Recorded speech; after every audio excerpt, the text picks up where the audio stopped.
Deodar APMC ખાતે press conference યોજાઈ। Deodar APMC ખાતે 7મી માર્ચના રોજ વિવિધ 7થી વધુ પ્રકલ્પોનું વિધાનસભાના અધ્યક્ષના હસ્તે લોકાર્પણ કરાશે। બનાસકાંઠા જિલ્લાના દિયોદર એપીએમસી ખાતે રવિવારના રોજ ચેરમેન માલાભાઈ ચૌધરીના અધ્યક્ષસ્થાને પ્રેસ કોન્ફરન્સ યોજાઈ હતી, જેમાં વિવિધ 7થી વધુ પ્રકલ્પોનું વિધાનસભાના અધ્યક્ષ અને બનાસ ડેરીના ચેરમેન શંકરભાઈ ચૌધરીના હસ્તે 7મી માર્ચે લોકાર્પણ કરાશે, જેમાં દિયોદર શહેરના નવા એપીએમસીના આકાર પામેલા મુખ્ય ગેટનું નામાંકન, સરદાર પટેલ માર્કેટ દિયોદર અને સરદાર પટેલના સ્ટેચ્યુનું અનાવરણ કરવામાં આવશે। તદુપરાંત નવીન એપીએમસીનું કાર્યાલય, આરસીસી રોડ, ખેડૂતો, વેપારીઓ અને લોકોને સુવિધાથી સજ્જ ભોજનાલય, ખેડૂતો માટે આરામ કરવા માટે હોલ, શોપ્સક્રમ, ગોડાઉન, બાણું, પાણીની પરબ, સ્ટ્રીટ લાઇટનું ગુજરાત વિધાનસભાના અધ્યક્ષના હસ્તે વિવિધ 7થી વધુ પ્રકલ્પોનું 7મી માર્ચે લોકાર્પણ કરવામાં આવશે, જેમાં અધિકારીઓ, ખેડૂતો, વેપારીઓ સહિત ગ્રામ્યજનો મોટી સંખ્યામાં ઉપસ્થિત રહેશે। દિયોદર એપીએમસીના વિવિધ પ્રકલ્પોના લોકાર્પણ કાર્યક્રમને લઈને તડામાર તૈયારીઓ શરૂ કરી દીધી છે। ત્યારે દિયોદર એપીએમસીના ચેરમેન અને ડિરેક્ટરોએ સેક્રેટરીએ કાર્યક્રમની તૈયારીઓની સમીક્ષા કરી હતી।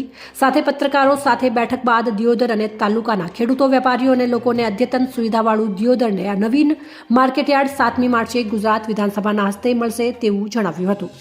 અહેવાલ પ્રદીપસિંહ વાઘેલા, દિયોદર, બનાસકાંઠા।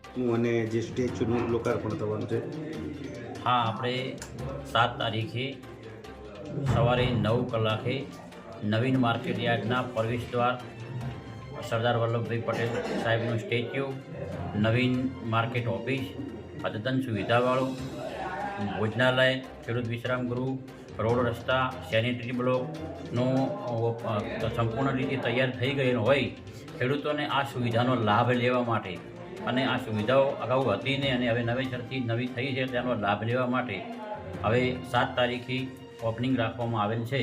તો દરેક ખેડૂત મિત્રો, વેપારી મિત્રો, પત્રકાર મિત્રો અને દરેક જાહેર જનતાને અમે હાથ જોડીને વિનંતી કરું છું કે સવારે 9 કલાકે વહેલામાં વહેલા પધારી અને આ શોભાની અંદર સહભાગી થાય। કોણ મહેમાનો ઉપસ્થિત રહેવાના? મહેમાનોમાં માનનીય શ્રી શંકરભાઈ સાહેબ અધ્યક્ષ અને બનાસકાંઠા સંસદ શ્રી પરબતભાઈ કેશાજી ચૌહાણ સાહેબ, ધારાસભ્ય શ્રી શિવાભાઈ ભુરિયા સાહેબ, માજી ધારાસભ્ય શ્રી કીર્તિસિંહજી વાઘેલા, જિલ્લા ભાજપ પ્રમુખ અને આના સિવાયના કોઈ પણ મહેમાનો જે આવે તે ગેટ અને જે સ્ટેચ્યુનું લોકાર્પણ થવાનું છે।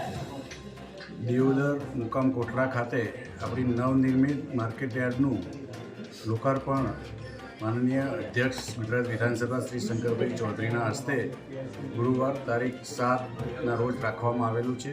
આ કાર્યક્રમમાં મુખ્ય મહેમાન પદે આપણા લોકપ્રિય સાંસદ માનનીય શ્રી પરબતભાઈ પટેલ સાહેબ, આપણા વિસ્તારના લોકપ્રિય ધારાસભ્ય માનનીય શ્રી કેશાજી ચૌહાણ સાહેબ, આપણા વિસ્તારના પૂર્વ ધારાસભ્ય માનનીય શ્રી શિવાભાઈ ભુરિયા સાહેબ, આપણા બનાસકાંઠા જિલ્લા ભાજપના પ્રમુખ શ્રી કીર્તિસિંહ વાઘેલા સાહેબના મુખ્ય મહેમાન પદે આ આયોજન કરેલું છે।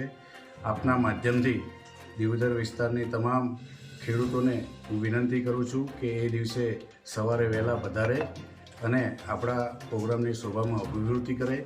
આ માર્કેટ યાર્ડમાં આપણે મેઇન પ્રવેશદ્વાર એનું પણ લોકાર્પણ રાખેલું છે, સરદાર પટેલનું સ્ટેચ્યુ બનાવેલું છે એનું પણ લોકાર્પણ છે, અહીંયા ઓફિસનું બિલ્ડિંગ એ પણ તૈયાર થઈ ગયું છે તો એનું લોકાર્પણ છે, અને સરસ મજાનું ભોજનાલય અને ખેડૂતો માટે વિશ્રામ ગૃહ એ પણ તૈયાર થઈ ગયેલું છે તો એનું પણ લોકાર્પણ છે।